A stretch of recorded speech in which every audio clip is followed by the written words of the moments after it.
Buenas tardes a todos y todas. Vamos a empezar bien puntuales, aprovechando que somos todos y todas puntuales. Mi nombre es Andrea Pochac, soy actualmente vicepresidenta de la Comisión Interamericana y voy a estar presidiendo esta audiencia junto con la comisionada Gloria de Mis, que es la relatora para Panamá. Se trata de la audiencia número 10, convocada en el marco del periodo 194 de periodo ordinario de sesiones de la Comisión para conversar sobre la situación de los territorios indígenas en Panamá. El objetivo de la audiencia, que fue solicitada por un grupo de organizaciones, es presentar información reciente sobre el progresivo, severo y urgente cierre del espacio cívico en territorios indígenas de Panamá, con impactos en el derecho a la vida, la propiedad comunitaria, el acceso a la justicia y la identidad cultural. La audiencia fue solicitada por un grupo de organizaciones a quienes saludo y doy la bienvenida: el Center for International Environment Law, el Movimiento por la Defensa de los Territorios y Ecosistemas de la provincia de Bocas del Toro, el Centro de Desarrollo y Asistencia Técnica, GOBE, el Congreso Local de Piriatí en Verá, Alto Bayano, y la Alianza para la Conservación y el Desarrollo. También quiero darle la cordial bienvenida a la importante representación del Estado panameño, representado por autoridades del Ministerio de Gobierno, del Ministerio de Relaciones Exteriores y del Ministerio de Seguridad Pública. Muchas gracias por su presencia acá.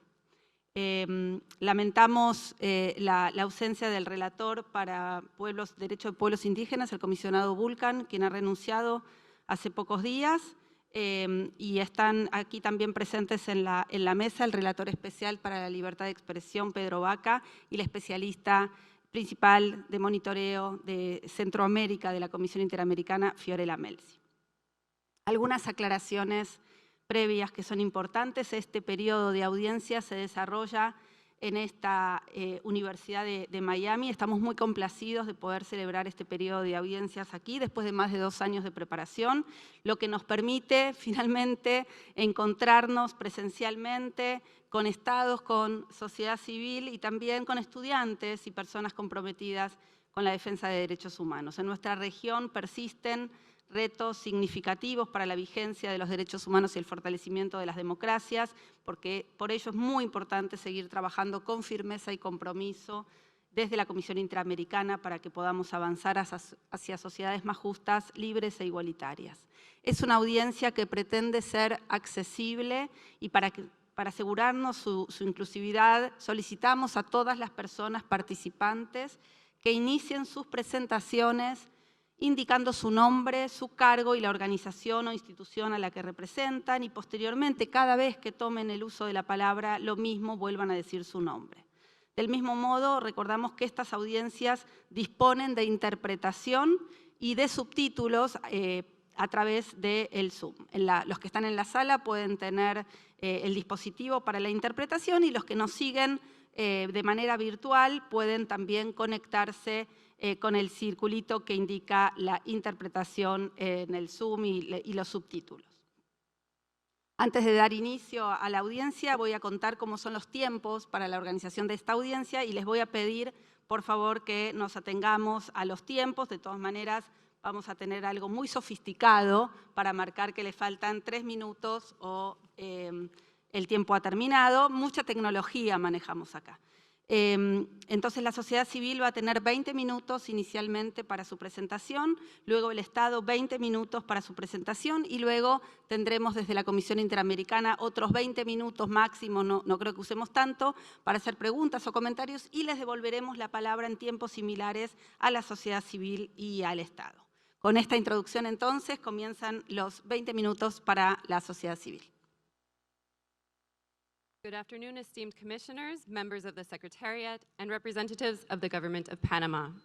My name is Sarah Dorman, and I am here today at the invitation of the Movement for the Defense of the Territories and Ecosystems of Bocas del Toro and in support of the civil society organizations and indigenous human rights defenders who are present at this hearing. We wish to express our appreciation for this opportunity to shed light on the human rights implications of two key points during this session. First, the state of Panama has aggressively targeted indigenous territories in particular through severe restrictions on civic space, including through the use of disproportionate force. And second, this repression in indigenous territories takes place against a backdrop of the state of Panama's ongoing failure to recognize numerous indigenous territories, even as it supports economic activities that often result in dispossession and displacement of indigenous communities from their lands.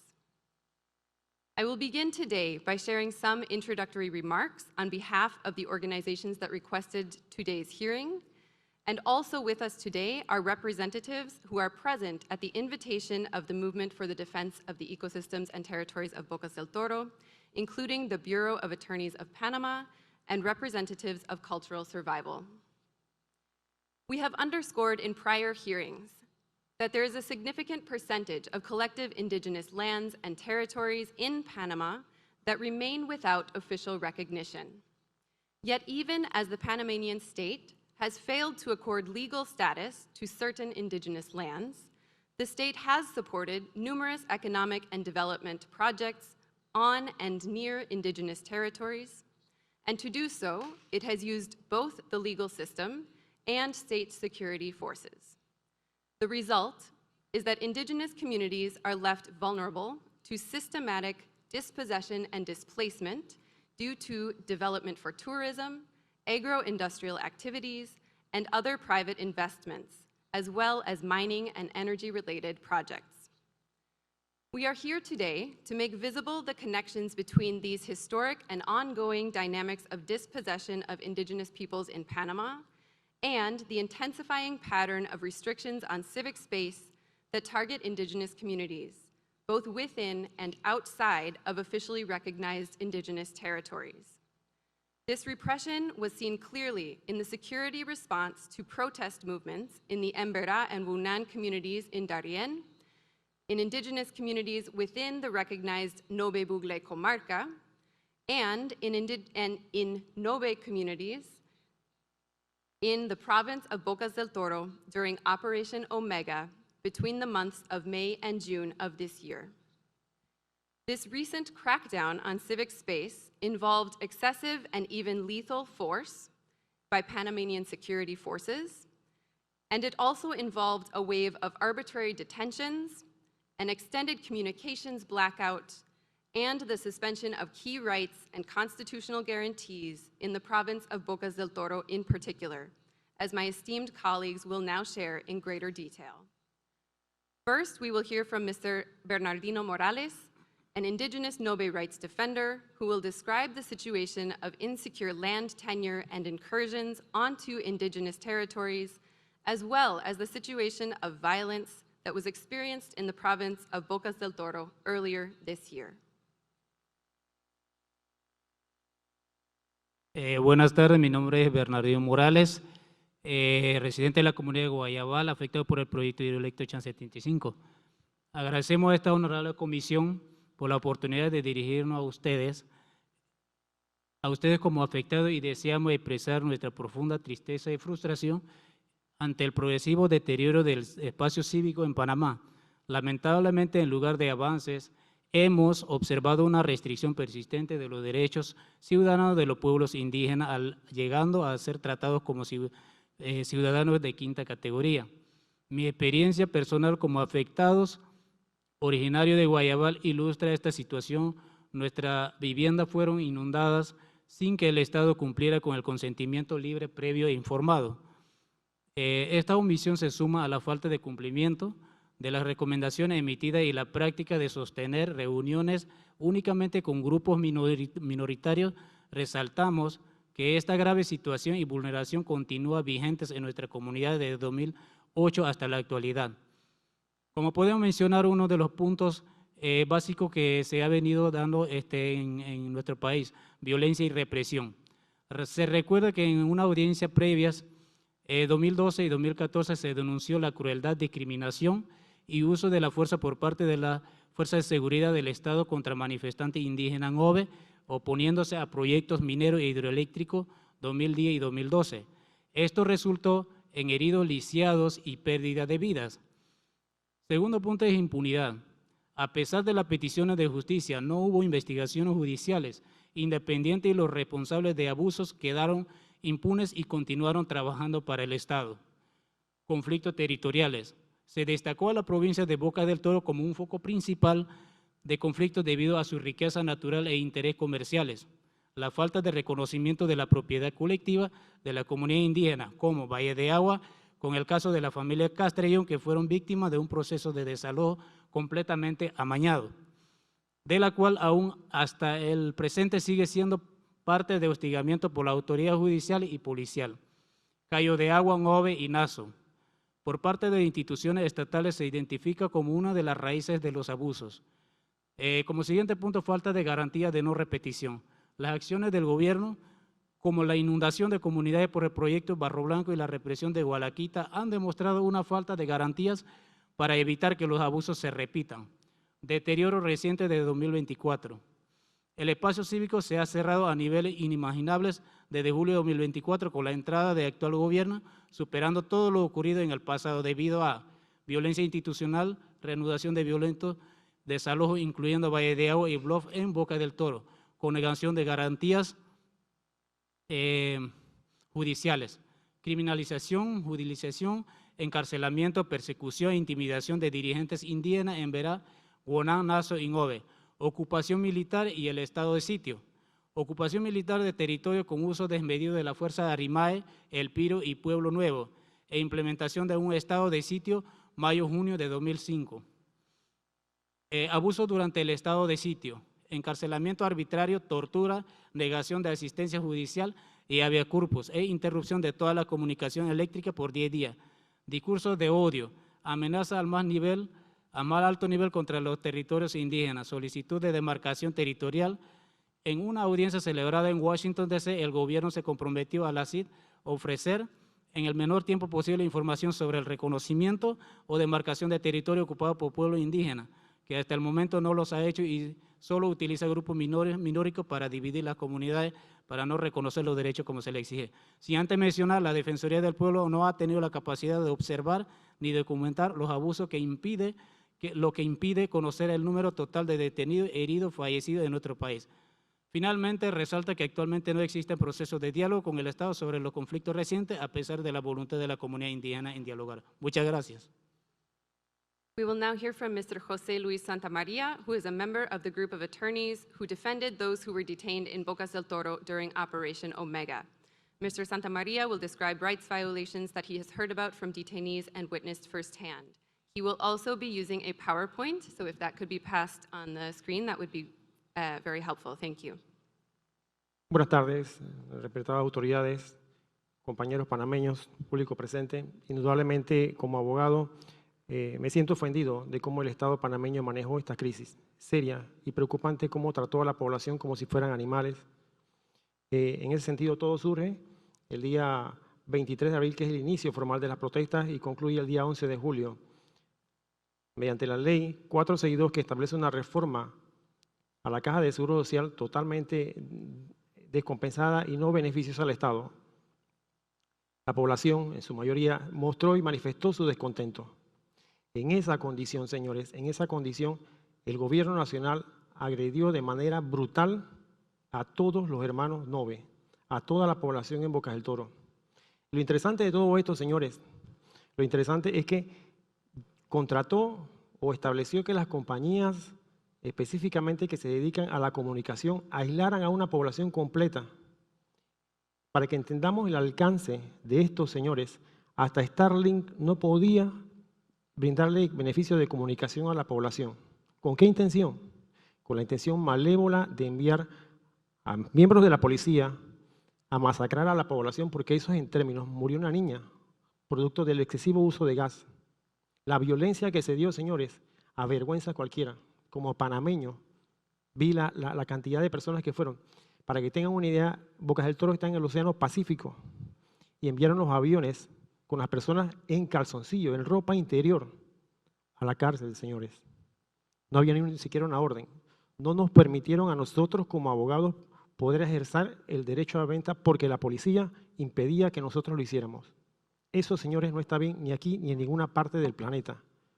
Además de eso, adicionalmente, señores, el nivel de violencia que dieron con el tema de los educadores fue brutal. Hoy, en este momento, ellos tampoco tienen acceso, muchos de ellos, a salario por la gestión que han hecho. Impusieron una ley que para nada es beneficiosa. Y para que tengan una idea del alcance de la población, hoy los niños ven a los policías y se orinan en su ropa. ¿Saben la impresión que genera eso en un niño? En este momento, la policía y el Estado han estado haciendo actividades a fin de poder atraer y convencer a la población. Pero nosotros recurrimos a ustedes porque el sistema judicial, y como abogado yo le digo, siento vergüenza, cómo funciona de manera acelerada. Se presentaron habeas corpus en todo el país diferentes colegas y no respondieron en tiempo oportuno el sistema judicial. Yo como abogado siento vergüenza del sistema, siento vergüenza del gobierno que está dirigiendo el país y que no le interesó en ningún momento a la población. Nosotros recurrimos a ustedes porque no sabemos en nuestro país a quién recurrir. Y nos hemos venido aquí a este sitio buscando el respaldo porque requerimos la presencia de ustedes y que evalúen lo que está ocurriendo en nuestro país. Esos señores le estamos pagando para que hagan un trabajo y no lo han hecho de manera correcta. Y se los digo aquí en la cara.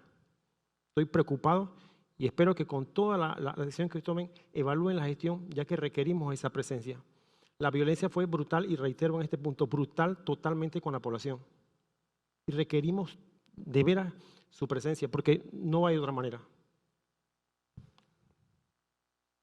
We now turn to Ms. Winnie Bagama, an indigenous Nobe leader who will address issues related to the violent repression that was experienced in and around the Nobe Buglé comarca during Operation Omega. Buenas tardes. Primero que nada, gracias a Dios por permitirnos estar acá.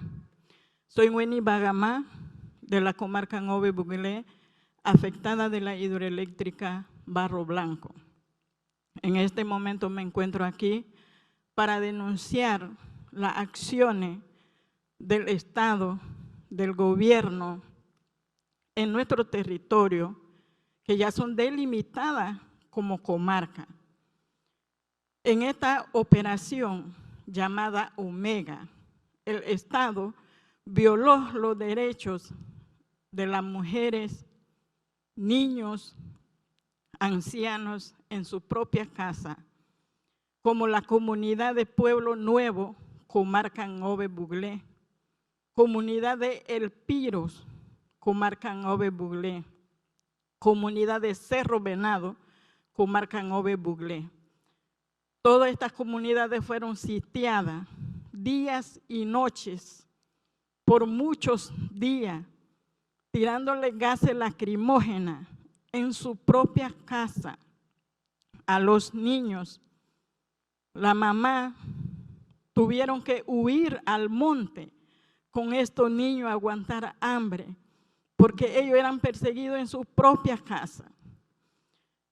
Resultado de esto fueron mujeres presadas, con esposa en las manos, con grilletes en sus pies. Como si fuera poco, entre 4 o 5 policías varones golpeándola. Muchas mujeres resultaron heridas. Mujeres que fueron bajadas del bus, joven, que fueron bajadas del bus sin estar en las protestas, fueron obligadas de los policías para que se desnudaran y las violaran. Todo esto ha sido una agresión a nuestro pueblo, a nuestras mujeres, en nuestra comarca, en nuestro territorio. Y duele mencionarlo, porque ahí no se ve el respeto y el derecho de las mujeres que tanto se promueve. Dentro de esto también tenemos dirigentes perseguidos, como Toribio García, que en estos momentos no puede utilizar sus celulares porque está condenado.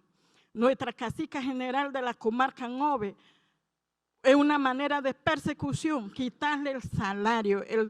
Y el salario de los caciques está establecido mediante la ley 10. El Estado se lo quitó para humillarla, que de esa manera ella tiene que aceptar lo que el gobierno quiere. Estas son situaciones que hemos vivido, violaciones a todos nuestros derechos como pueblo originario durante los largos del país, tantos en Emberá y diferentes grupos étnicos. Solo por ser mujer o un joven, nosotros somos maltratados del Estado panameño. Gracias. We will now hear from Mr. Giovanni Cunampio, who was designated to represent the local Congress of Piriati, Emberá, Alto Bayano, and Cultural Survival here today.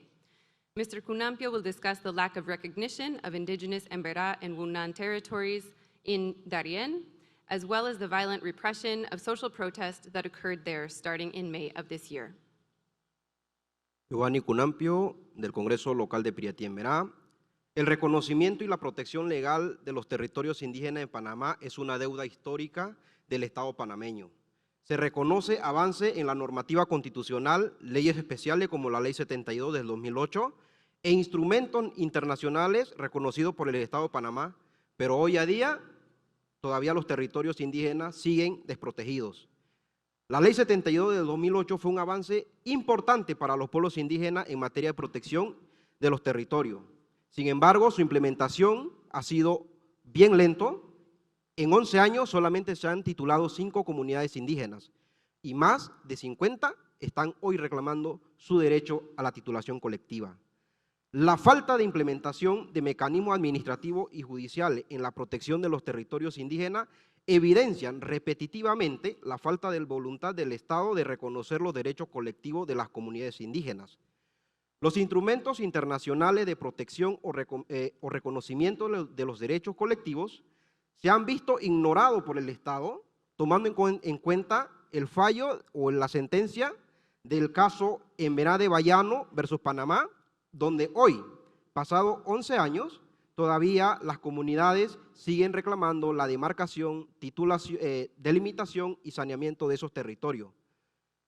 Las comunidades tenían la esperanza que una vez teniendo el fallo de la Corte Interamericana, hoy tuviesen sus tierras delimitadas, demarcadas y saneadas. Siguen esperando ese derecho.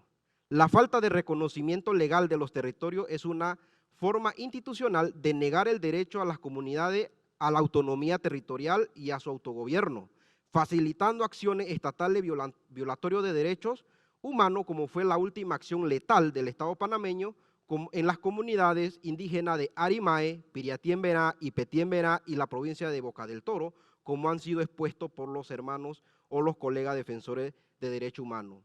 Estas acciones estatales obligan a las comunidades indígenas a utilizar mecanismos internacionales con la esperanza de obtener justicia social y colectiva.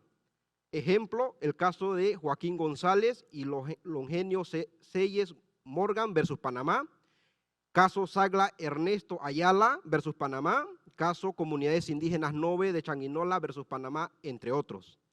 En conclusión, podemos señalar que en Panamá no hay seguridad territorial para los pueblos indígenas, no hay voluntad estatal del Estado de implementar y cumplir los mecanismos internacionales y existe una violencia institucional de las garantías fundamentales de la ciudadanía panameña. Aprovechando este espacio en la buena fe, señores del Estado, ojalá pudiésemos tener una mesa de diálogo con la participación de todos los actores sociales para debatir estos temas y poder llegar y buscar una solución efectiva y garantizar los derechos de los pueblos indígenas. Muchas gracias. This delegation respectfully requests that the Commission take the following actions in relation to today's hearing.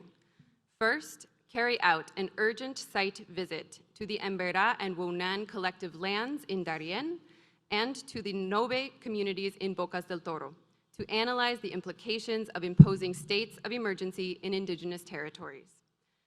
Second, include the situation of civic space in indigenous territories in the forthcoming annual report of this commission. Third, facilitate the initiation of a process of dialogue between the State of Panama and indigenous peoples, including a discussion of compliance agreements and friendly settlements in the cases that have been admitted. And finally, publish the merits and admissibility reports in the cases 13474 and P101017. With this, we conclude our initial remarks. Thank you for your attention. Muchas gracias por la correcta administración del tiempo y le voy a pasar la palabra ahora al ilustre Estado de Panamá, 20 minutos.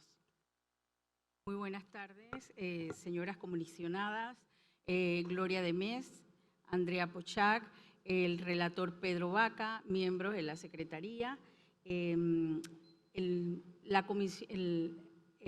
Estado panameño está representado por 3 instituciones, las cuales son el Ministerio de Gobierno, el Ministerio de Relaciones Exteriores y el Ministerio de Seguridad. Sí queríamos hacer una acotación en el sentido de que el Estado panameño no se va a referir a los casos que se están manejando en la Corte Interamericana de Derechos Humanos y en otra plataforma. En ese caso solamente nos vamos a referir a lo que tiene que ver con la audiencia temática. Por lo tanto, solicitamos a la Comisión Interamericana no tomar en cuenta la referencia a los casos que se litigan y que el Estado panameño presenta los informes en su debido momento. Muchas gracias. Vamos a pasar la palabra al señor viceministro Juan Francisco Borrell, quien es el jefe de la delegación del Estado panameño. Gracias.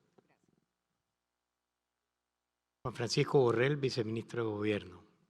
Buenas tardes a todas y todos. Señora Presidenta, señoras y señores comisionados, distinguidos representantes de la sociedad civil. Comparezco ante esta honorable comisión en nombre del Estado panameño para reafirmar nuestro compromiso con la protección y promoción de los derechos humanos, en especial los derechos de los pueblos indígenas, conforme a la Convención Americana y los estándares interamericanos. Panamá reconoce los desafíos históricos que enfrentan los pueblos indígenas y asume este espacio no solo como un escenario de diálogo, sino como una oportunidad para exponer con objetividad el contexto real de los hechos, así como las medidas administrativas, sociales y humanitarias adoptadas por el Gobierno Nacional para proteger vidas, garantizar derechos y preservar la paz social. Para comprender los hechos ocurridos entre los meses de mayo y julio de 2025, es imprescindible contextualizar su origen. Las tensiones que desembocaron en las manifestaciones derivaron inicialmente en el sector bananero, el principal rubro económico de la provincia de Bocas del Toro, y fuente de empleo para miles de familias, incluyendo a comunidades indígenas. La promulgación de la Ley 462 del 18 de marzo de 2025, que reformó la Ley Orgánica de la Caja del Seguro Social, generó preocupación entre los trabajadores del sector, quienes a través del Sindicato de Trabajadores de la Industria del Banano Agropecuario y empresas afines, de ahora en adelante Citraibana, convocaron una huelga general. El cese de labores en la industria bananera inició el 28 de abril de 2025, acompañado de bloqueos de rutas estratégicas que paralizaron la movilidad en la provincia de Bocas del Toro. Esta situación se prolongó por un periodo de 3 meses, afectando gravemente la movilidad, la cadena de suministro de alimentos, medicamentos y servicios básicos esenciales. La huelga invocada por Citraibana fue declarada ilegal por el Juzgado de Trabajo de la Quinta Sección, confirmada por el Tribunal Superior de Trabajo. No obstante, los bloqueos ocasionados por los manifestantes y el abandono de los puestos de trabajo obligó a la empresa a tomar la decisión de cerrar operaciones y, por ende, a dar por terminada la relación laboral de más de 7,000 trabajadores, lo que generó un impacto económico y social sin precedentes en la región. Ante esta crisis, el Gobierno Nacional, bajo el liderazgo del presidente de la República, José Raúl Mulino Quintero, adoptó medidas inmediatas a efectos de establecer un canal formal de diálogo. Mediante el Decreto Ejecutivo 49 de 2025, se creó una comisión de alto nivel para atender la problemática que enfrentaba la provincia de Bocas del Toro, como espacio cívico de diálogo para buscar soluciones y mediar en el conflicto ante las jornadas de protesta y la huelga ilegal realizada por Citraibana, con el propósito de garantizar el orden público y diseñar políticas para reactivar la economía local.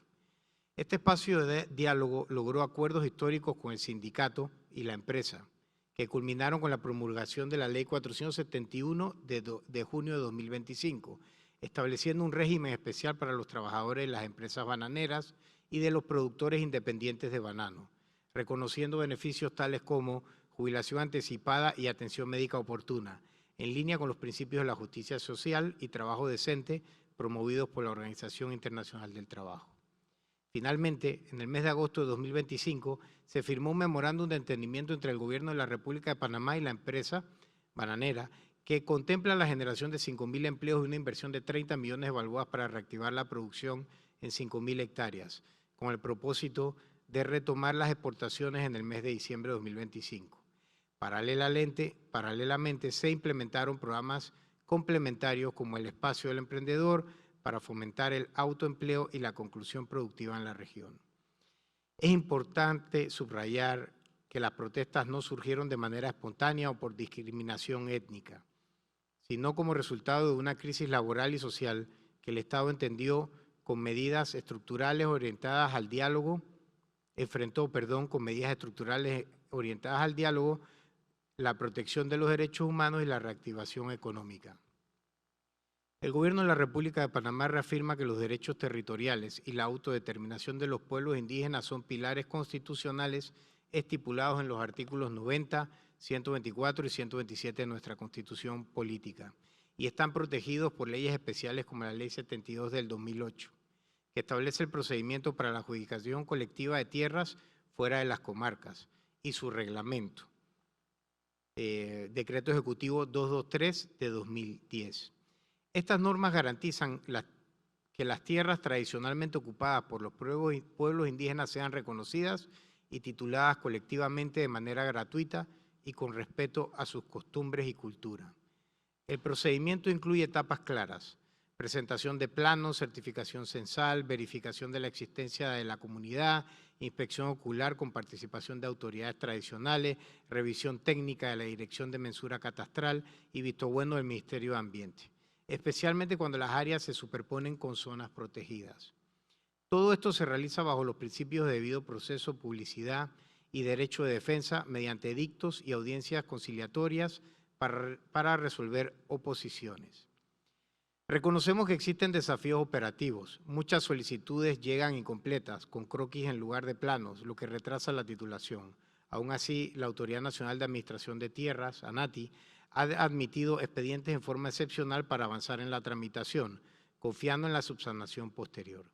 Además, se han instalado comisiones de alto nivel con participación de caciques, autoridades tradicionales, organismos internacionales para atender conflictos, invasiones ilegales y coordinar soluciones integrales. Este esfuerzo se complementa como la hoja de ruta para la seguridad territorial y ambiente de los pueblos indígenas, actualmente en revisión por la Coordinación Nacional de Pueblos Indígenas, que busca garantizar la protección de tierras, la sostenibilidad ambiental y el desarrollo comunitario. Para garantizar el ejercicio efectivo de la autodeterminación, hemos adoptado el Plan de Desarrollo Integral de los Pueblos Indígenas, construido mediante 94 consultas y validado por las autoridades tradicionales. Este plan asegura participación plena de los congresos generales y consejos indígenas en todas las decisiones, titulación y protección de tierras colectivas con avances en Darién, Bocas del Toro y Veraguas, fortalecimiento de la gobernanza indígena y armonización con la justicia ordinaria conforme a las reglas de Brasilia, implementación de procedimientos regulados de consulta previa, libre e informada, en línea con la jurisprudencia interamericana. Este plan no es solo una política pública, es un compromiso para que los pueblos indígenas sean protagonistas en la definición de sus prioridades y estrategias de desarrollo. Desde el día 28 de abril hasta inicios del mes de agosto de 2025, la República de Panamá enfrentó una coyuntura social compleja, marcada por protestas en diversas regiones y de manera focalizada en algunos territorios y con especial énfasis en la provincia de Bocas del Toro. Estas manifestaciones surgieron como respuesta a la aprobación de la reforma de la Ley de la Caja del Seguro Social. Las protestas escalaron a situaciones como mantener 43 puntos de cierres de vías en los distritos de Chiriquí Grande, Almirante y Changuinola, los cuales impedían el paso de mercancías de primera necesidad, la movilización de personas a centros de atención médico, afectación del libre tránsito, daños a bienes públicos y privados, e incluso se ejecutaron agresiones contra ciudadanos y unidades policiales en ejercicio de sus funciones. Estas acciones pusieron en riesgo la seguridad, la salud y la economía local y nacional, afectando derechos fundamentales de terceros, especialmente en énfasis en la provincia de Bocas del Toro. Ante esta situación, el Gobierno de la República de Panamá ejerció sus facultades y actuó conforme a la Constitución Política de la República y a los estándares internacionales, a través del Decreto de Gabinete número 27 de 2025, que declaró estado de urgencia en toda la provincia de Bocas del Toro. Y se suspenden temporalmente los efectos de algunos artículos de la Constitución de la República de Panamá con el objetivo de restablecer el orden público, proteger y garantizar la integridad de las poblaciones locales e indígenas que fueran aisladas producto de las protestas. Las medidas adoptadas se sustentaron en los principios de legalidad, necesidad y proporcionalidad. Se agotaron los mecanismos de diálogo antes de emplear medios coercitivos, como el uso de la fuerza no letal, y cuando resultó imperativo intervenir, se aplicaron procedimientos progresivos para minimizar riesgos, siempre procurando la protección y tutela de los derechos humanos. Los estamentos de seguridad pública refuerzan este enfoque mediante programas permanentes de capacitación en derechos humanos y uso legítimo de la fuerza, alineados con los principios básicos de la ONU, y se trabaja en coordinación con la Defensoría del Pueblo para garantizar transparencia y rendición de cuentas. El Gobierno Nacional afirma que las decisiones adoptadas durante esta crisis respondieron a la necesidad de proteger la vida, la paz social y los derechos y garantías fundamentales de todos los asociados, siempre bajo el marco constitucional y los estándares interamericanos de derechos humanos en concordancia con los instrumentos internacionales ratificados por la República de Panamá. Los bloqueos de vías se extendieron por más de 45 días y durante este periodo se mantuvo el diálogo sin intervención policial.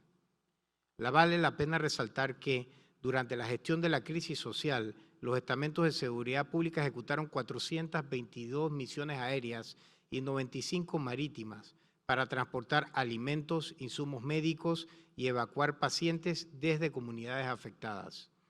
La prioridad del Estado panameño fue de proteger la vida, la integridad personal, la salud de la población, restablecer y mantener el orden público en la provincia de Bocas del Toro, así como garantizar el derecho del libre tránsito y circulación. Los costos de estos operativos para el Ministerio de Seguridad fueron de 14.5 millones de dólares. La República de Panamá, como Estado de Derecho, no participa en persecuciones políticas ni en criminalizaciones arbitrarias. Las actuaciones judiciales fruto de este escenario se dirigieron exclusivamente contra conductas que constituyen posibles hechos punibles tipificados por la ley penal, no contra la identidad de los pueblos originarios ni la protesta pacífica.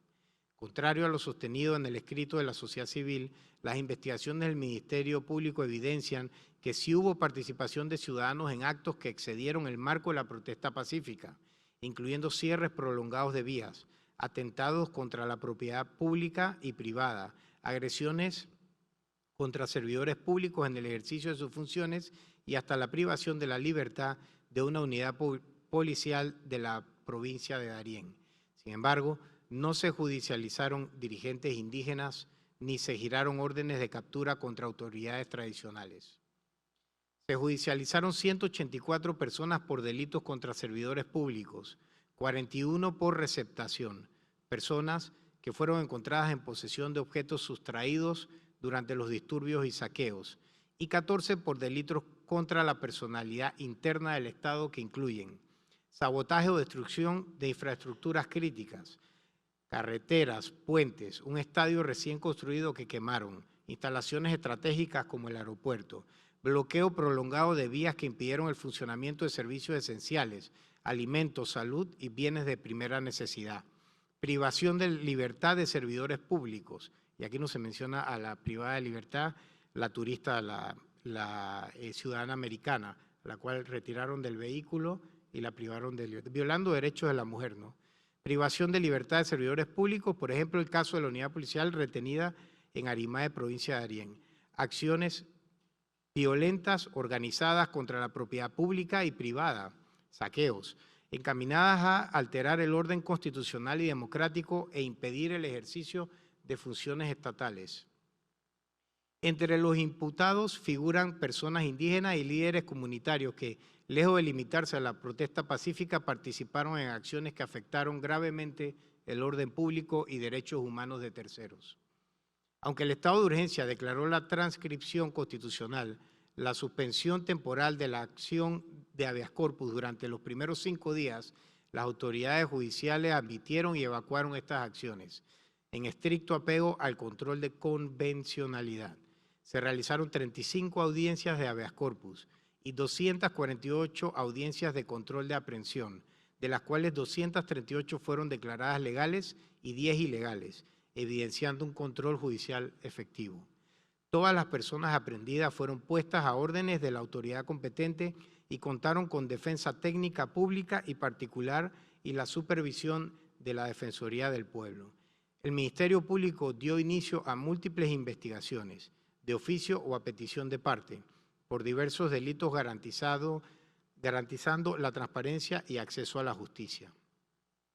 El Estado panameño garantiza la igualdad ante la ley en todos los procedimientos judiciales y administrativos, conforme a nuestra Constitución Política y a los principios de la Convención Americana sobre los Derechos Humanos. Los procesos relacionados con tierras colectivas se realizan bajo normas que aseguran imparcialidad, publicidad y debido proceso, incluyendo mecanismos de oposición y conciliación en armonía con los estándares interamericanos. Reconocemos que la igualdad sustantiva requiere más que normas, exige políticas públicas que reduzcan brechas históricas. En este sentido, la República de Panamá ha impulsado acciones concretas orientadas al desarrollo con identidad y la inclusión social. Actualmente, se ejecuta el Plan de Desarrollo Integral para los Pueblos Indígenas, bajo el financiamiento del Banco Mundial y un aporte del presupuesto del Gobierno Central, que contempla proyectos en salud, educación y servicios básicos. En los últimos 15 meses se han licitado 11 proyectos estratégicos en territorios indígenas, con 4 obras entregadas y 6 adicionales en fase final, cuya culminación está prevista entre diciembre de 2025 y enero de 2026. Estas inversiones mejoran el acceso a servicios esenciales y generan entre 2.500 a 4.000 empleos directos e indirectos en comunidades indígenas, contribuyendo al bienestar económico y social de los territorios más vulnerables. Estas acciones se complementan con programas de protección social del Ministerio de Desarrollo Social, como las transferencias monetarias condicionadas, Red de Oportunidades 120 a los 65, Ángel Guardián y la Secretaría Nacional para el Plan de Seguridad Alimentaria y Nutricional en Panamá, que benefician a más de 40.000 personas indígenas en situación de extrema vulnerabilidad, así como iniciativas de alfabetización, educación intercultural bilingüe y salud con pertinencia cultural. Todo ello refleja el compromiso del Estado con la igualdad sustantiva y la reducción de desigualdades, en línea con los objetivos de desarrollo sostenible y los estándares del sistema interamericano. La República de Panamá es pionera y referente en la aplicación de los estándares interamericanos en materia de derechos individuales y colectivos. De igual manera, se cuenta con la Ley 37 de 2016, que regula el consentimiento libre, previo e informado, y la Guía Nacional de CLPI, elaborada con participación indígena. Establece procedimientos claros, información, deliberación, decisión y registro. El Estado no se limita a la normativa. Ha implementado mecanismos prácticos para garantizar el CLPI, consiguiendo directrices del programa ONU-RED. La Guía Nacional del Consentimiento Libre, Previo e Informado, elaborada con participación de autoridades indígenas, establece procedimientos claros, información, deliberación, decisión y registro, asegurando que las consultas se realicen en idioma materno y respetando los tiempos culturales. Estos procesos han sido aplicados en proyectos ambientales y de infraestructura, como las iniciativas RED, más para la gestión sostenible de bosques y en la comarca Nove Buglé, con acompañamiento técnico del PNUD y supervisión de la viceministra de Asuntos Indígenas.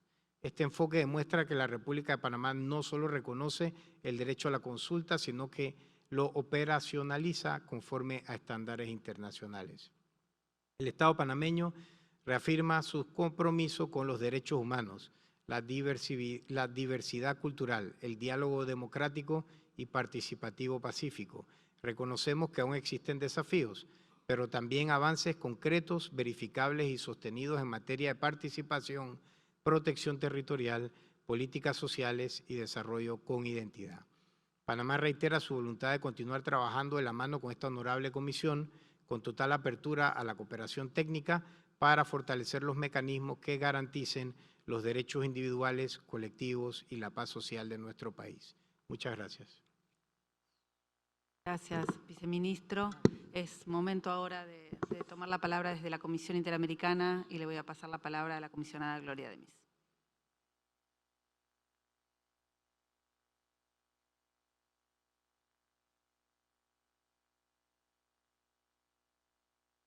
Good afternoon.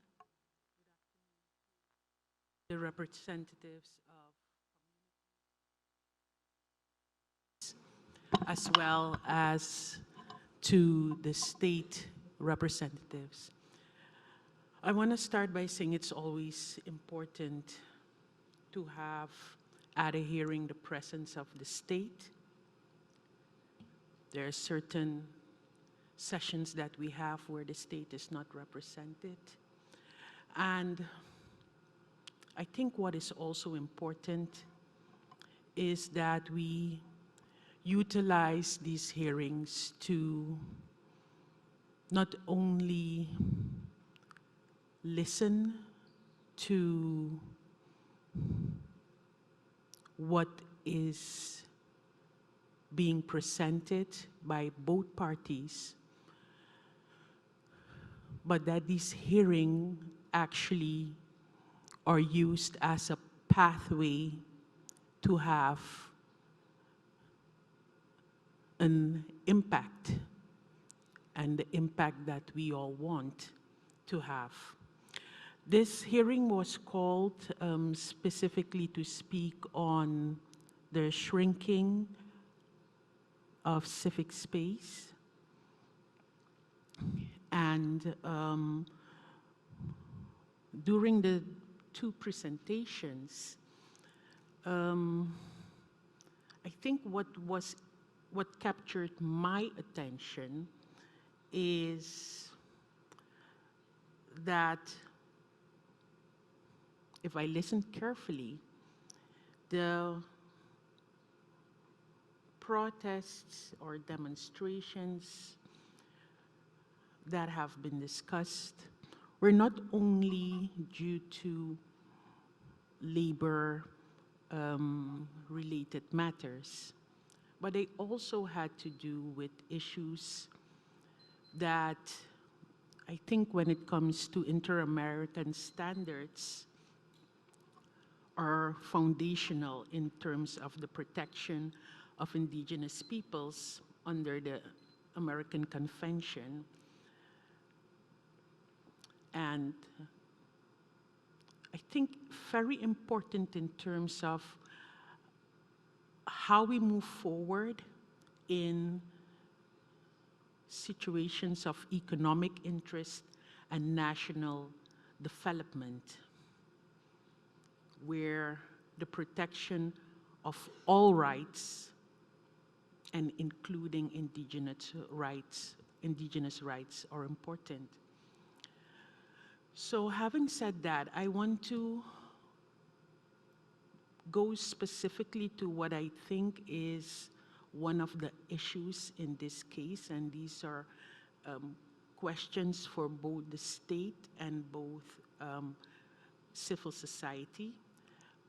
Question to the state, I might have missed it, but how is the state guaranteeing that environmental and human rights,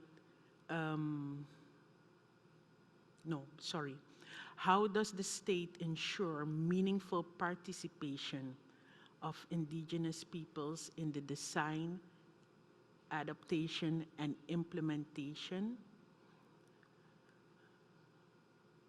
of projects, investments, when it comes to natural resources in their territories.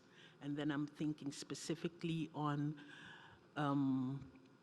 you've indicated this law on AFPIC. How does the state guarantee the meaningful participation of indigenous peoples? I think that is one of the issues that I heard clearly that we need to address. And then on the other hand, civil society. What are the gaps? What are the gaps in these processes of participation, of roundtables? What is not working? I think we need to be clear on that, because on the one hand, I think there is a lot of effort, excuse me, to put into telling us that there are laws and that there are policies, but on the other hand, you're telling us we're not there. We're not either seen or we're not heard.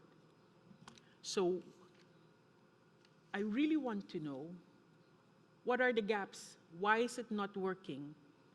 What needs to be addressed in order for it to work? Thank you.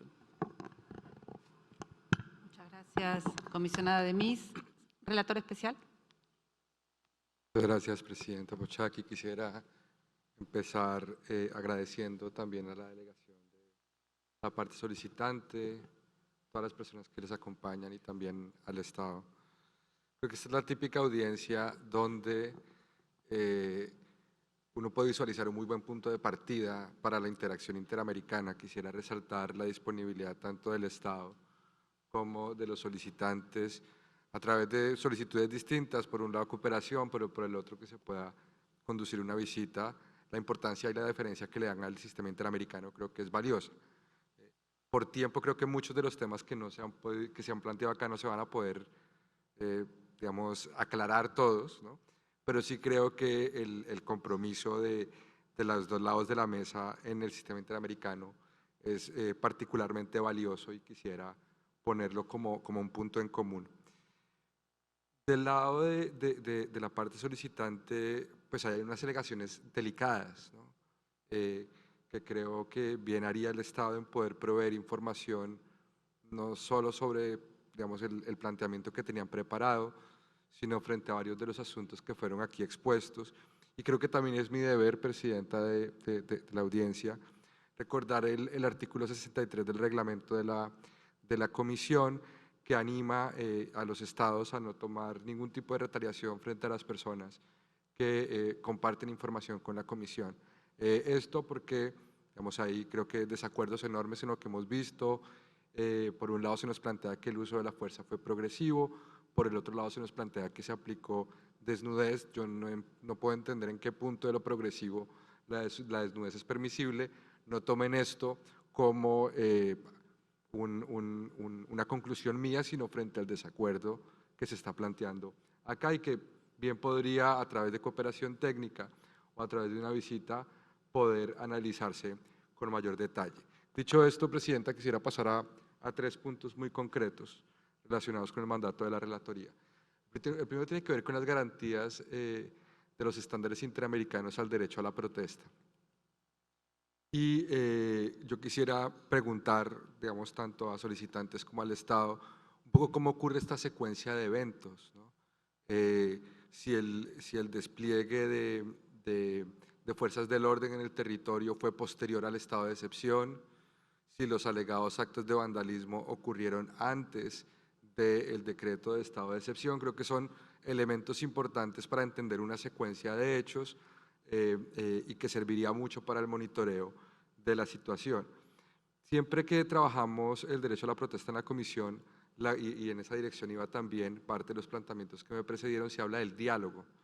Entonces creo que de un lado de la mesa se habla de un diálogo deficitario y del otro lado se habla de un diálogo amplio, agotado, tras el cual se tomaron otro tipo de medidas que que no son de diálogo, creo que valdría la pena cualificar el diálogo y que nos expliquen conjuntamente en qué ha consistido, y coincido con la relatora País, sobre todo porque la Comisión y la Relatoría queremos ayudar a que los diálogos sean efectivos.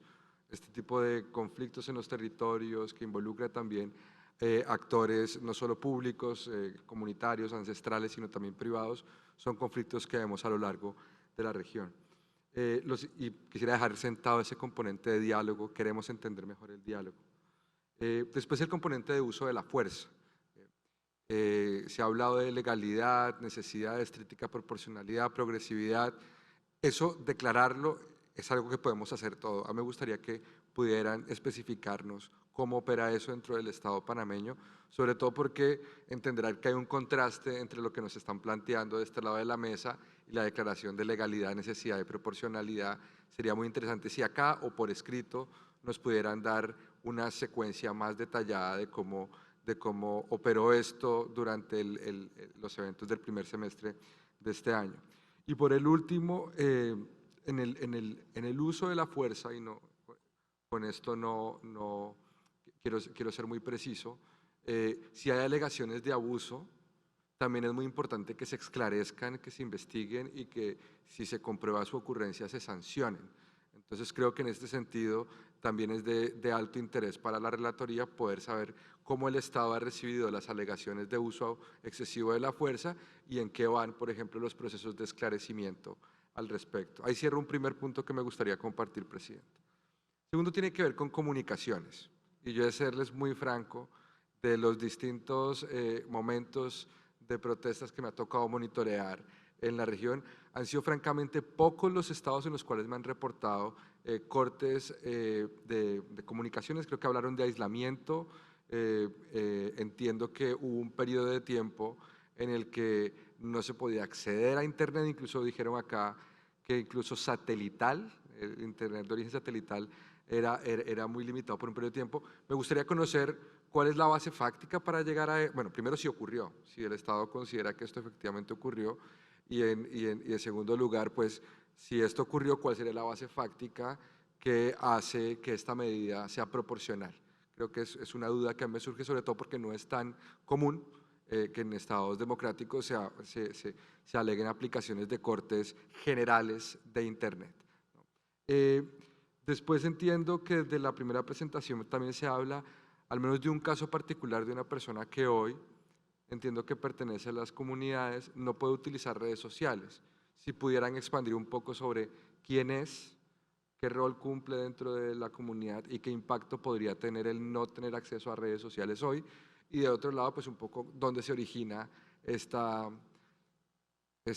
decisión, ¿no? También es raro para mí que las personas no puedan tener acceso o que se hagan alegaciones de que las personas no pueden tener acceso a redes sociales. Y por último, se dijo muy ligeramente, y quisiera tal vez precisarlo, no sé si acá o por escrito, hablaron de discurso de odio contra comunidades indígenas. Si pudieran detallar un poco esto, dónde ocurre, quién lo emite, qué características tiene, porque pues también es uno de los temas a los cuales le hacemos seguimiento en la relatoría, agradeciéndole, Presidenta, por la oportunidad para hablar en esta audiencia. Con mucho gusto. Fiorella Melzi. Muchas gracias, Presidenta. Muchas gracias por la información aportada. Yo quería recordar que sobre este punto en particular, las protestas, la Comisión Interamericana publicó un comunicado de prensa en julio del 2025, ¿no? Digamos, haciendo sobre el monitoreo de las denuncias de violaciones de derechos humanos, pero también reconociendo la voluntad del Estado de investigar y, digamos, en el diálogo que se estaba realizando con las organizaciones. Y en ese marco yo solamente quería preguntar sobre, en el marco de estos esfuerzos y la voluntad de investigar toda denuncia de uso excesivo de la fuerza, sobre avances en detenciones arbitrarias y particularmente si tienen conocimiento de estas denuncias planteadas en la mesa sobre violencia sexual y el estado de avance en estos casos en particular. Y también quería preguntarle a los solicitantes de la audiencia que ustedes hicieron referencia a dirigentes perseguidos, si ustedes podrían profundizar un poquito más sobre por qué estarían siendo perseguidos y si tienen causas abiertas. Gracias. Muchas gracias. Bueno, yo quiero sumarme a las preguntas de mis colegas de la mesa. En primer lugar, también reconocer la presencia del Estado, de esta delegación tan importante y del espíritu de rendición de cuentas, ¿no? De dar explicaciones, de buscar explicar y contextualizar las medidas. Me parece que es una predisposición muy importante que es el punto inicial para cualquier proceso de fortalecimiento institucional y de fortalecimiento del diálogo. También quiero reconocer los esfuerzos que han mostrado para generar espacios de diálogo frente al conflicto laboral que se generó por los despidos y las distintas alternativas que se buscaron para dar cuenta de estos despidos y poder desde el Estado estar presentes para resolver esa situación. Me parece que es muy importante que el Estado esté presente para ayudar a resolver esos conflictos. En esta audiencia se han conversado básicamente sobre el impacto diferenciado que habrían tenido las medidas de seguridad, sobre todo en el marco del estado de sitio, y el impacto diferenciado sobre las comunidades indígenas, ¿no? El Estado nos ha informado sobre cuáles eran las justificaciones para ese estado de emergencia, pero nos quedamos con falta de información sobre cuáles son, si ustedes evaluaron, si hubo impacto diferenciado sobre las comunidades indígenas y cuál es la situación actual de estos hechos que nos están denunciando, ¿no? Hasta una violación sexual nos denunciaron, pero también detenciones arbitrarias, niños que quedaron muy impactados por estos hechos de violencia, dirigentes indígenas que estarían siendo todavía hoy perseguidos, nos hablaron del uso de fuerza letal. Entonces, bueno, ¿cuál es la situación actual de esas investigaciones? Si se están investigando estos hechos y si hay de parte del Estado alguna evaluación sobre si hubo o no hubo impacto diferenciado sobre las comunidades indígenas respecto de este estado de sitio, de estado de excepción. Luego nos han transmitido que se habló, las dos, tanto la sociedad civil como el Estado nos han hablado del rol de la Defensoría del Pueblo, pero la sociedad civil nos habla de la falta de capacidad o de posibilidad que tiene realmente la Defensoría del Pueblo para intervenir en este espacio de rendición de cuentas por estos hechos y en ese sentido quisiera ver, bueno, cuál es la evaluación de ustedes sobre el rol que puede tomar o que está tomando la Defensoría del Pueblo en este contexto. Pero en esta audiencia, además del impacto diferenciado del estado de excepción sobre los pueblos indígenas, también se ha hablado de un conflicto territorial latente, ¿no? Y la falta de certeza que todavía tienen los territorios indígenas. Por supuesto, somos conscientes de la ley de 2008, pero ambos nos han hablado de las dificultades o de los desafíos para la implementación de la ley. La Comisión Interamericana es consciente que estos hechos forman parte de un patrón regional, no solamente de Panamá, ¿no? Donde distintos proyectos extractivos o de desarrollo se llevan adelante sin la consulta previa, libre e informada de las comunidades indígenas y sobre todo en un contexto de debilidad jurídica de la propiedad de las tierras indígenas. Entonces, acá tengo dos sectores de preguntas. Por un lado, sobre qué medidas está tomando el Estado para acelerar la implementación de la ley de 2008, ¿no? ¿Qué medidas efectivas se están tomando para poder responder lo antes posible frente a estos conflictos territoriales que siguen latentes, frente a proyectos comerciales, hidroeléctricos, turísticos, etcétera? Y el segundo grupo de preguntas tiene que ver con la consulta libre previa e informada, y nos hablaron de una guía que existe y que es un derecho que está reconocido, sin embargo, el plan que nos menciona el Estado es un plan muy importante, pero ha sido elaborado con la participación de los pueblos indígenas a partir de un procedimiento participativo. Los proyectos de inversión que mencionan, que son muy importantes, ¿cómo fueron elaborados? Fueron elaborados con la participación y tras un procedimiento de consulta libre e informada y acá un llamado de atención de lo que nos muestran, lo que nos dicen las comunidades en relación con algunos diálogos parciales, solo con algunos sectores que dicen las organizaciones que serían sectores minoritarios. Y finalmente tomamos nota, la Comisión Interamericana toma nota de los pedidos formulados por las organizaciones sobre avanzar en los casos y sobre una visita de trabajo. Por supuesto vamos a trabajar, ojalá que el Estado, como ya nos viene demostrando en otras oportunidades, tenga esta anuencia para llevar adelante esa visita de trabajo. Desde nosotros con toda la predisposición para llevarla adelante, por supuesto. Luego las organizaciones pidieron un proceso de diálogo. Entiendo que están dadas las condiciones para que se impulse un proceso de diálogo real con el Estado y por supuesto cuentan con el apoyo de la Comisión Interamericana. Y finalmente agradecer otra vez al Estado panameño por su predisposición y también por este compromiso que nos han vuelto a explicitar de poder aceptar, si fuera necesario, alguna cooperación técnica por parte de la Comisión Interamericana. Tengo entonces la posibilidad de darles 12 minutos a cada una de las partes y empiezo, ojalá que puedan juntar todas las respuestas, 12 minutos a la sociedad civil y luego 12 minutos al Estado. Hola, buenas tardes. Mi nombre es Floricel Lobo.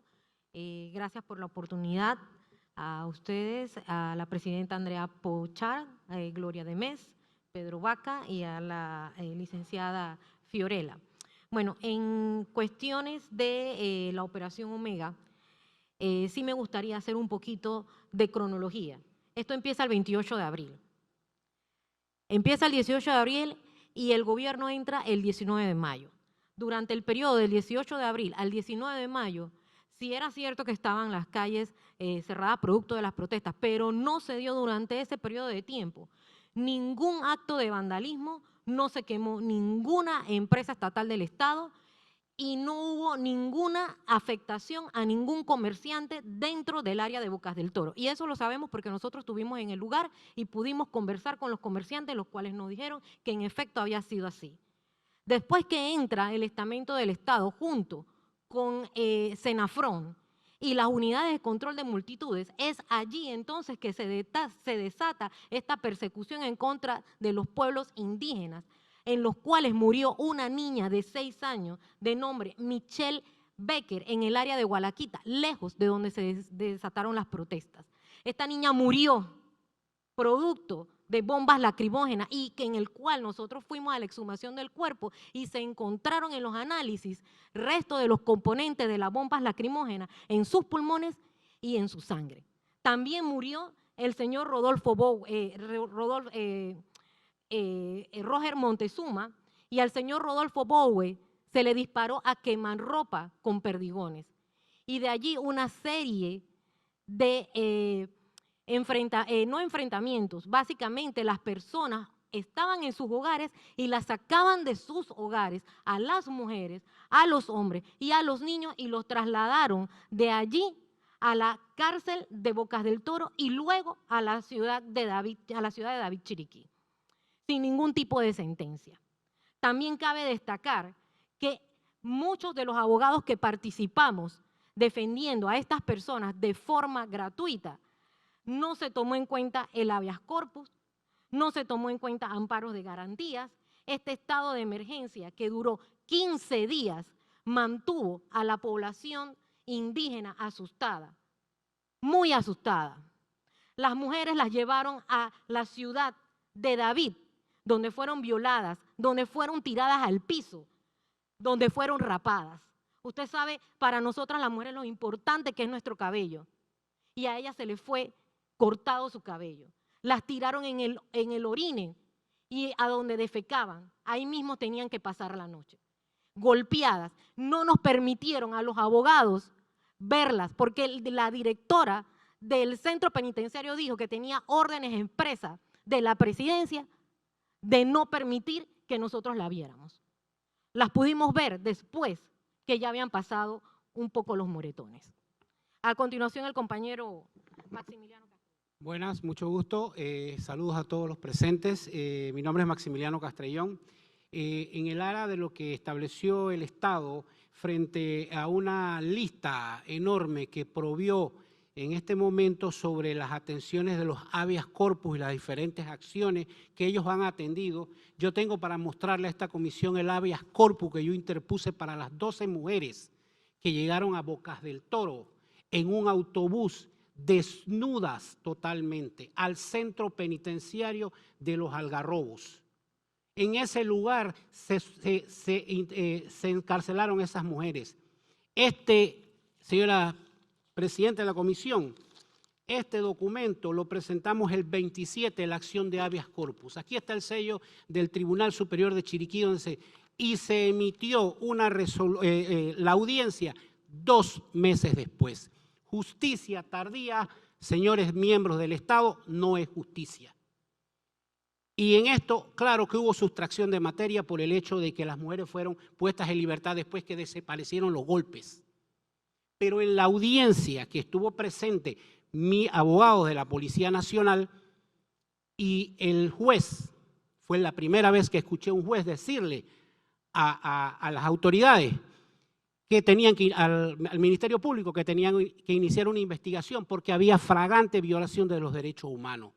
Cuando me presenté al centro penitenciario a solicitar entrevistar a las mujeres, la directora nos contestó: no tengo orden superior de no permitirles ver a las detenidas.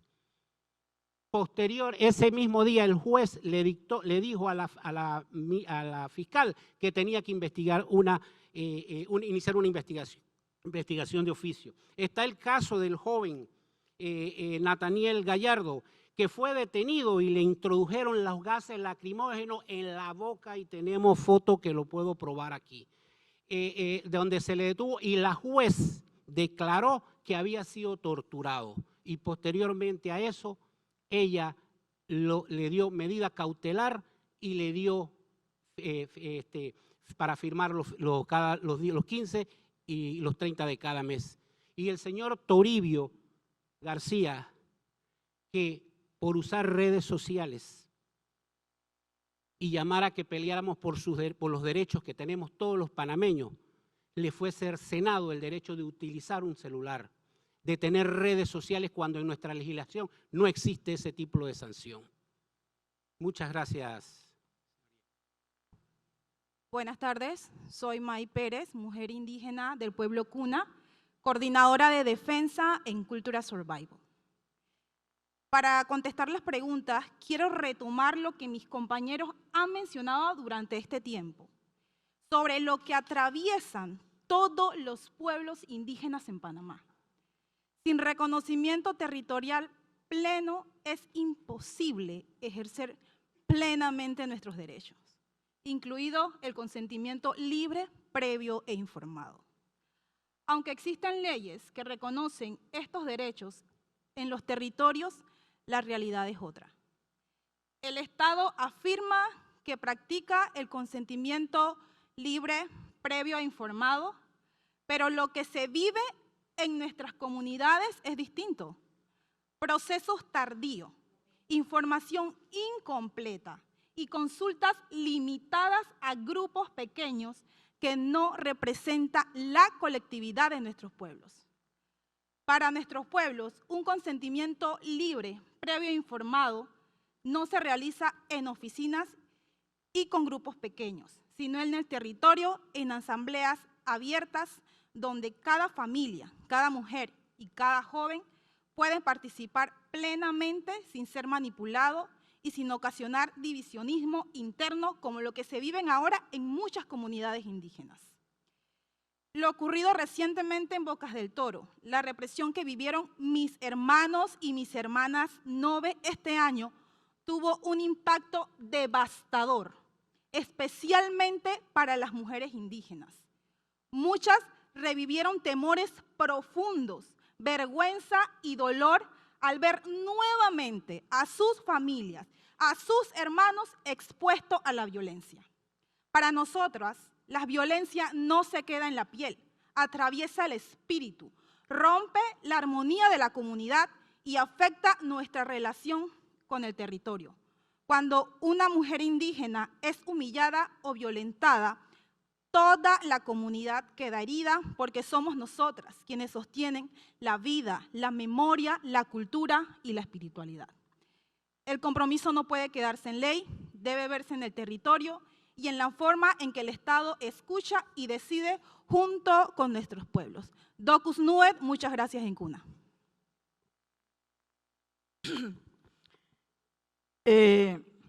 Cuando dicen que no hay persecución a la dirigencia, Toribio García estaba en su casa, ni siquiera estaba en la vía, en la manifestación, en su casa a las 3 de la mañana lo sacaron y se lo llevaron esposados. Y hasta el sol de hoy, de todo eso que lo impidieron de informarse, comunicarse, está enfermo en su casa. La cacica general, la persecución que le montaron fue quitarle el salario para que tiene que, como autoridad, obedecer lo que quiere el gobierno. Vimos la cacica de Emberá, esposada y llevada presa y siendo autoridad. Es una manera de intimidar a la población e imponer los intereses del gobierno. Esto se ha dado repetitivamente desde 2015 hasta el sol de hoy. Gracias. Es lamentable que el Estado no reconozca que autoridades tradicionales fueron detenidos y judicializados. Elibardo Membache, Lucrecia Cáizamo, autoridades tradicionales de la comunidad de Arimae, reconocido por el Viceministerio de Asuntos Indígenas, 15 días detenidos en el marco de la protesta. Tuvimos que hacer protesta para pedir la liberación de nuestras autoridades tradicionales. Hoy están en sus casas, pero bajo medida cautelar. No están libres, siguen siendo judicializados por el Estado de Panamá. En la Defensoría del Pueblo no juega su rol efectivo. Las comunidades solicitaron a la Defensoría del Pueblo una investigación acerca de del excesivo uso de la fuerza del Estado. Hoy no existe ni un informe en favor de las comunidades, cuando hay evidencias de que hubo una excesiva utilización de la fuerza pública. Muchas gracias. Sí, señora comisionada, lo que quiero resaltar es que es muy hermoso hacer una historia larga como lo ha hecho hoy el vicepresidente y todo lo que están en la mesa, porque da mucha vergüenza que cuando ellos mencionan sobre la participación en el diálogo, y pocas personas de lo que sabemos ha estado reuniendo con ellos, y ellos con las comunidades, con pocas personas, no han tenido la participación de todas las comunidades afectadas como Río Abajo, Río Arriba. Y uno de los precedentes que puedo mencionar, que el 30 de marzo del presente año, la viceministra en su oficina no permitió el acceso de todos los afectados que fueron a la reunión que solicitó la comisión a ellos para efectos del caso. Y eso es lo que denunciamos nuevamente. Muchas gracias. A las organizaciones y le paso la palabra al Estado.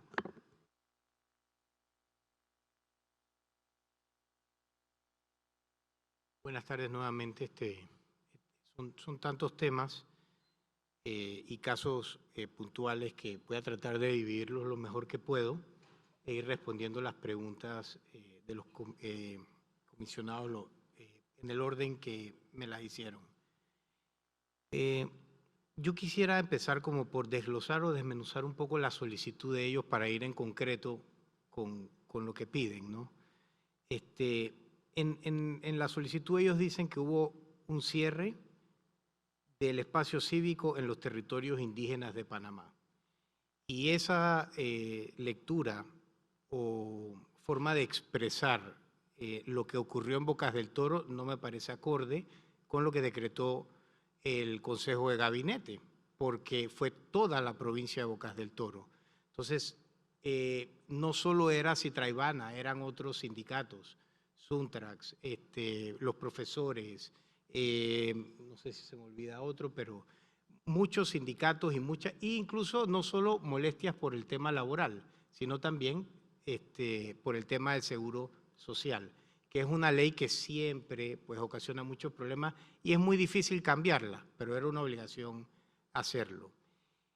Segundo, mencionan que que el gobierno les ha cerrado el espacio cívico, cuando en verdad quienes cerraron las calles fueron los protestantes, y cuando digo quienes protestaban, no me quiero referir a los indígenas, porque no eran solo indígenas quienes estaban protestando, era una parte de la población que no estaba de acuerdo con la ley que se había promulgado en la Asamblea por el órgano del pueblo. Sí, la pidió el Ejecutivo, pero la Asamblea la decretó, que es el órgano del pueblo, no teniendo nosotros mayoría en la Asamblea. O sea, es decir, la Asamblea crea la ley y el Ejecutivo la sanciona sin cambiarle un ápice. Es decir, que fue una ley que promulgó el pueblo. Entonces,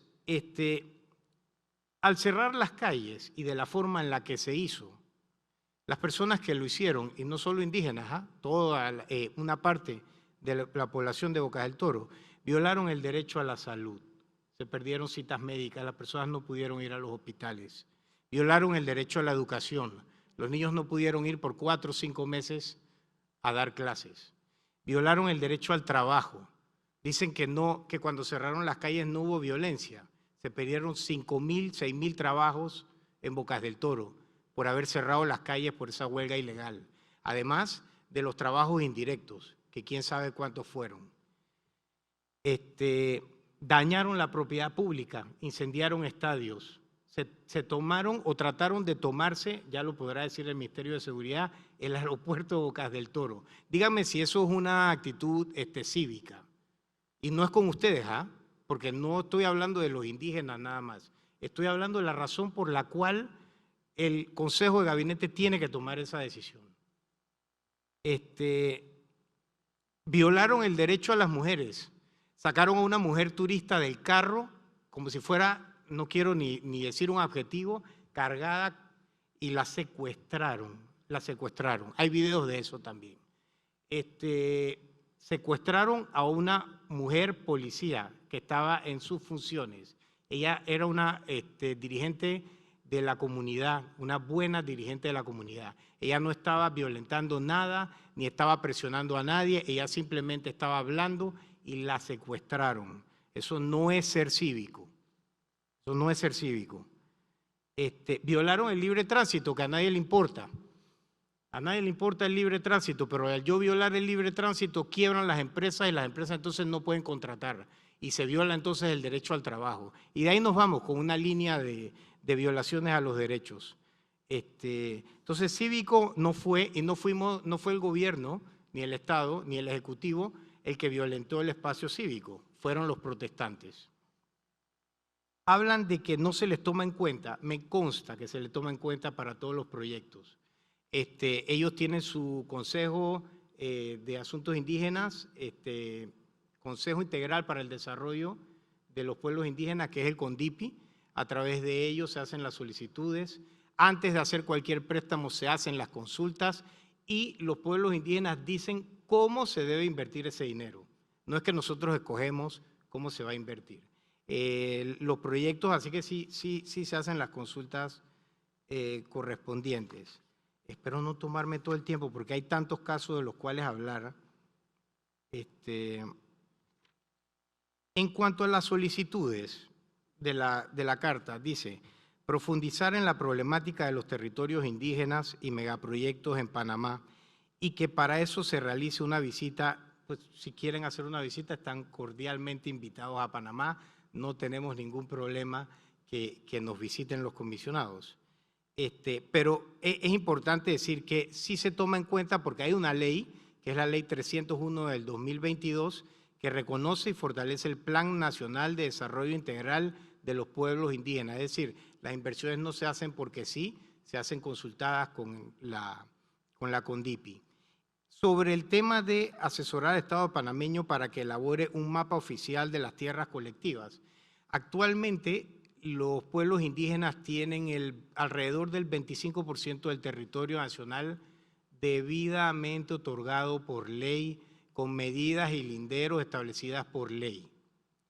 Sí tengo entendido que hay lugares en donde se deberían de poner las marcaciones o hitos, yo no soy topógrafo, se puede ir, pero por ley están debidamente acreditados. También hay territorios colectivos debidamente acreditados.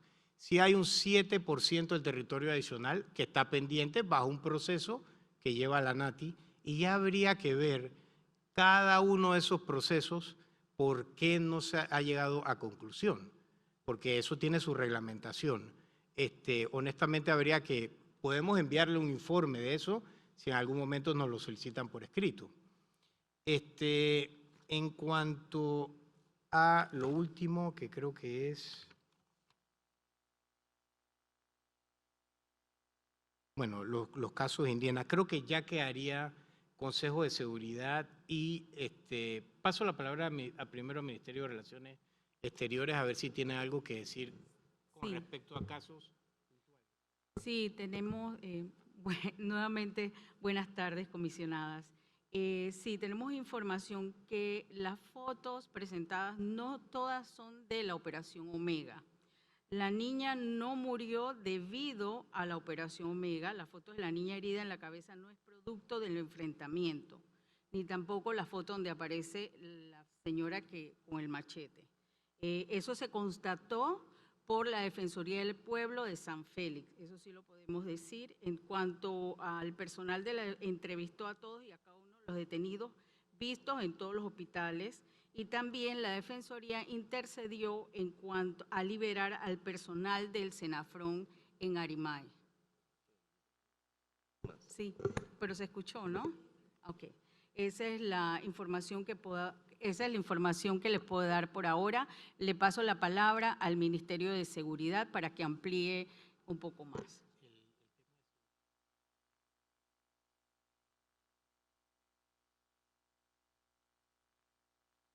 Muy buenas tardes, comisionada.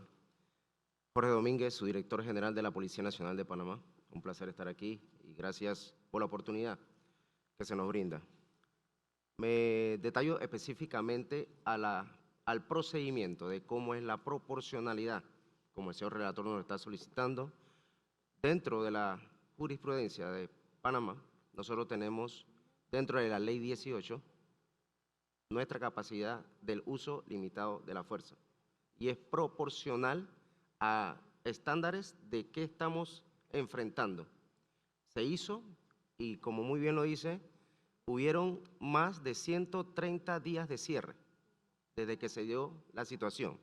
39 específicamente en el área de Bocas del Toro, no en la comarca, que afectaban, sí, a la provincia de Bocas del Toro y todo el país. Por eso se hacen dos puentes, uno aéreo y uno marítimo, para poder darle respuesta a la afectación que tenían los pueblos y los habitantes de esta provincia.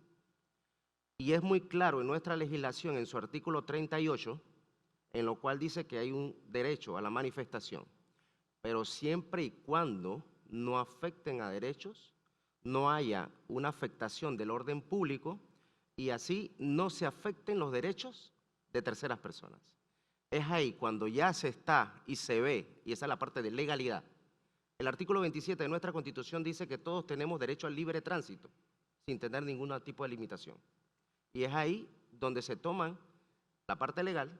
Luego la proporcionalidad es cuando se da un periodo de diálogo con un alto perfil. Ministros de Estado van al área a hablar por 31 días de diálogo. Luego de esto se toma el siguiente nivel para poder restablecer el orden público dentro de esta área, y es ahí donde se hace, siguiendo los estándares de la ONU, a los servidores públicos en cuanto del uso limitado de la fuerza no letal, o menos letal, disculpe, y es ahí donde se proporciona a ir paulatinamente, a ir avanzando a desarrollar la operación para ir limpiando y poder tener el acceso a este derecho que tienen todos los ciudadanos. Por la limitación del tiempo, de igual manera, en este momento se están dando todas las investigaciones por parte del Ministerio Público, que es un ente totalmente ajeno al Ministerio de Seguridad Pública, en donde se dan situaciones. También hay las investigaciones que tiene el Ministerio de Ambiente por la tala de más de 500 árboles, los cuales y las carreteras que fueron afectadas desde el día 1, no desde el día 132, en cual afectaron la vía pública haciendo huecos y poniendo en el pavimento bombas Molotov, y se recuperaron 2 armas de fuego, una tipo fusil, que fueron utilizadas contra las unidades policiales. De ahí, luego, si la comisión lo tiene pertinente, se darán los reportes respectivos a que usted tenga bien. Muchas gracias. Muchísimas gracias. Tenemos que ir cerrando y fue una audiencia realmente muy importante para que se puedan escuchar y para que la Comisión Interamericana también pueda recibir esta información y ver de qué manera podemos ayudar a este diálogo que es tan importante. De las cosas que quedan, que nos quedan, digamos, y que tomamos debida nota, vamos a evaluar la posibilidad de solicitarles información por escrito, entonces, sobre estos procesos pendientes de delimitación y titulación de la tierra. Me parece que la Relatoría de Pueblos Indígenas de la Comisión Interamericana tiene tarea que hacer ahí.